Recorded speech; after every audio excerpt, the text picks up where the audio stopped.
Bismillahirrahmanirrahim. Assalamualaikum warahmatullahi wabarakatuh. Tidak ada satu orang pun yang mengetahui seperti apa akhir hidupnya.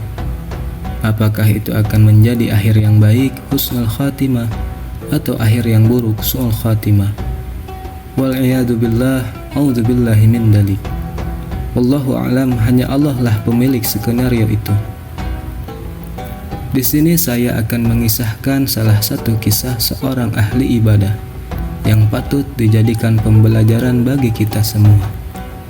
Ada beberapa versi yang menceritakan kisah tersebut yang ditulis oleh beberapa ulama, di antaranya Imam At-Tabari dalam tafsir surah Al-Hasr ayat ke-16 dari riwayat Ibnu Mas'ud, kemudian Ibnu Katsir dalam kitab tafsirnya, dan Al-Bidayah wa An-Nihayah serta Imam Al-Qurtubi.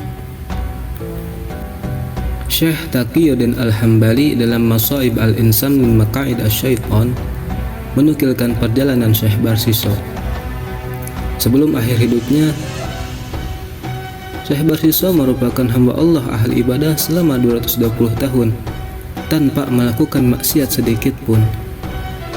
Dan dia mempunyai 60.000 murid yang dimana semuanya menjadi ulama dan wali Allah. Tak tanggung-tanggung semua muridnya itu bisa melayang di udara karena karomah ilmunya. Melihat para malaikat sangat kagum dengan sosok tersebut, Allah Subhanahu wa ta'ala kemudian berfirman, "Apa yang kalian kagumkan darinya? Sesungguhnya aku lebih mengerti dari apa yang kalian mengerti.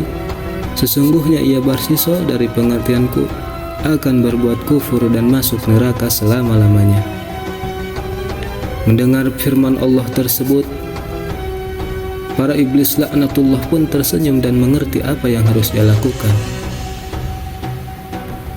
Kemudian iblis pun menyiapkan agenda-agendanya untuk memperdaya sasarannya itu.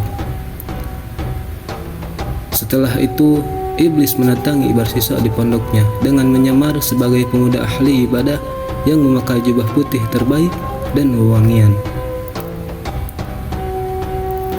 Setelah sampainya, Barsiso melihatnya dan kemudian memanggilnya seraya bertanya, "Siapa kamu dan ada apa keperluan datang ke sini?"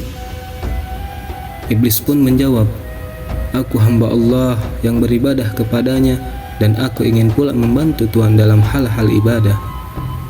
Lalu Barsiso berkata padanya, "Barang siapa yang bermaksud beribadah kepada Allah, maka sesungguhnya Allah akan mencukupinya sebagai teman baik." Selang beberapa hari, iblis pun menampakkan kegigihan dan keuletannya dalam beribadah. Tak tanggung-tanggung, iblis beribadah 3 hari 3 malam berturut-turut tanpa tidur, makan dan minum. Pemandangan ini pun sontak membuat Barsiso takjub. Lalu ia menghampirinya dan berkata, "Aku ini pernah tidur, juga makan dan minum, sedangkan kamu tidak sama sekali. Padahal aku beribadah bertahun-tahun tanpa bisa meninggalkan hal tersebut. Oleh karena itu, apalah dayaku ini agar bisa menjadi seperti kamu?" Iblis pun menjawab, "Pergilah engkau dari tempat ini dan kerjakan larangan Allah. Kemudian setelah itu tobatlah kepadanya karena Dia Maha Pengampun, maka engkau akan mendapat kemanisan dari tobatmu itu." Barsiso pun bertanya kembali, "Bagaimana aku akan mendurhakai Allah setelah aku menyembahnya sekian lama?" Iblis menjawab, "Manusia apabila berdosa memerlukan keampunan atas segala dosanya. Lalu, apakah dosa yang baik yang bisa saya kerjakan?" tanya Barsiso. Kemudian iblis menjawab, "Berzina."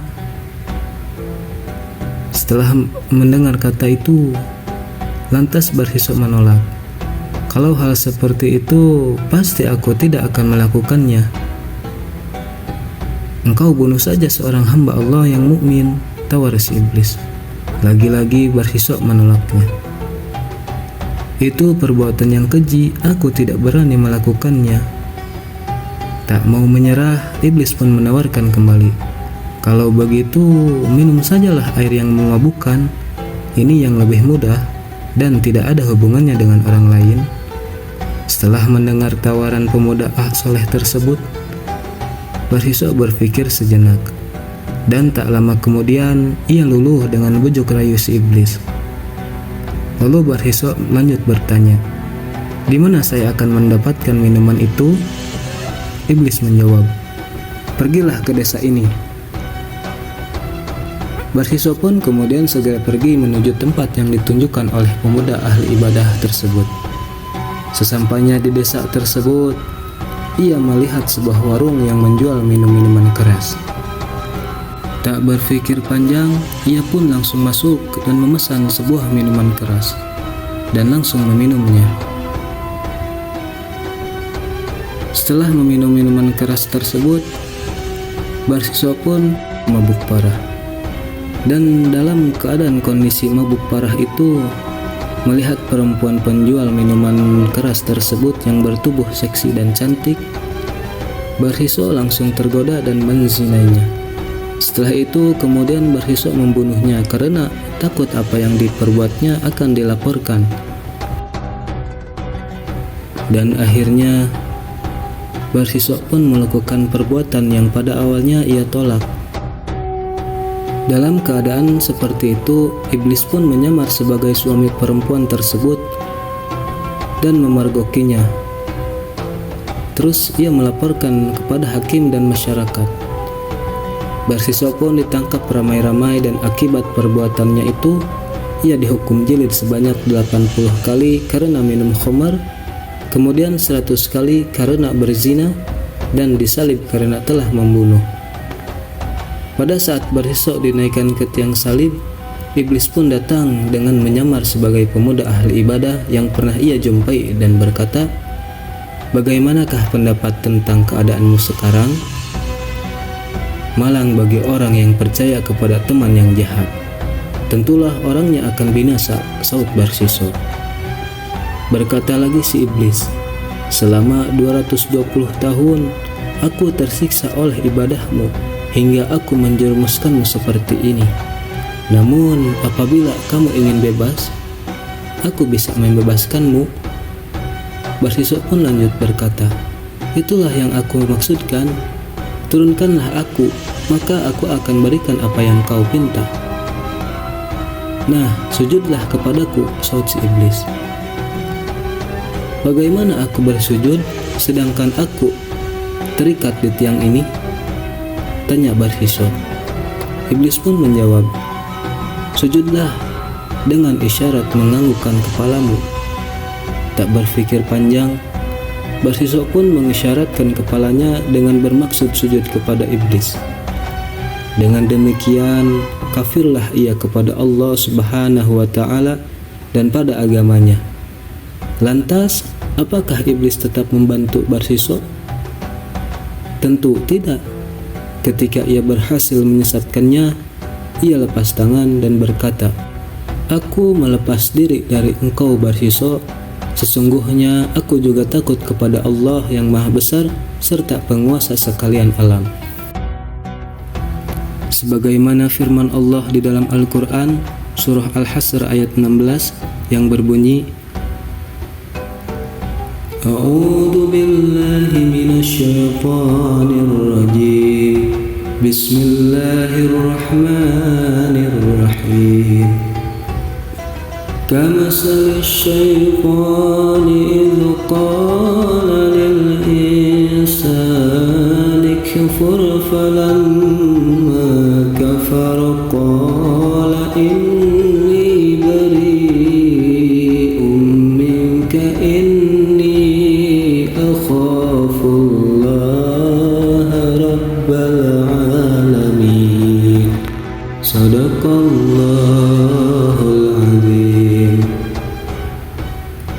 Yang artinya, seperti bujukannya syaitan ketika dia berkata kepada manusia, "Kafirlah kamu." Maka tatkala manusia itu telah kafir, ia berkata, "Sesungguhnya aku berlepas diri dari kamu, karena sesungguhnya aku takut kepada Allah, Rabb semesta alam." Pada saat itu juga Barsisok pun meninggal dunia dalam keadaan kufur tanpa membawa keimanan. Na'udzubillahi min dzalik. Semoga kita semua dapat terhindar dari apa yang telah Barsisok alami. Hikmah yang dapat kita ambil dari kisah tersebut, janganlah kita berkeinginan lebih jauh melampaui batas kemampuan kita, meskipun itu hal yang baik, karena setiap yang berlebih-lebihan itu tidak baik. Dan dalam perkara ibadah juga, jika kita ibadah tanpa dilandasi dengan ilmu, maka ibadah kita akan rusak dan sia-sia. Serta janganlah sekali-kali kita berpikir sengaja untuk berbuat dosa, karena tahu bahwa Allah Subhanahu wa Ta'ala Maha Pengampun. Sebab kita tidak tahu apakah setelah melakukannya kita masih diberi kesempatan bertaubat, atau sebaliknya di saat kita melakukan maksiat lalu Allah mencabut nyawa kita dan meninggal dalam keadaan berbuat maksiat, dalam keadaan buruk. Na'udzubillah summa na'udzubillahi min dzalik. Maka dari itu, usahakanlah agar kita semua bisa menjauhkan diri dari segala larangan Allah dan bertakwa kepadanya. Tugas kita semua sebagai manusia yang lemah dan tak berdaya, berusaha bagaimana agar bisa mendapatkan pertolongan dari Allah Subhanahu wa Ta'ala. Dan semoga Allah Subhanahu wa Ta'ala senantiasa membimbing kita pada jalan yang lurus, serta mendekatkan kita pada lingkungan yang baik dan orang-orang yang soleh. Amin ya rabbal alamin.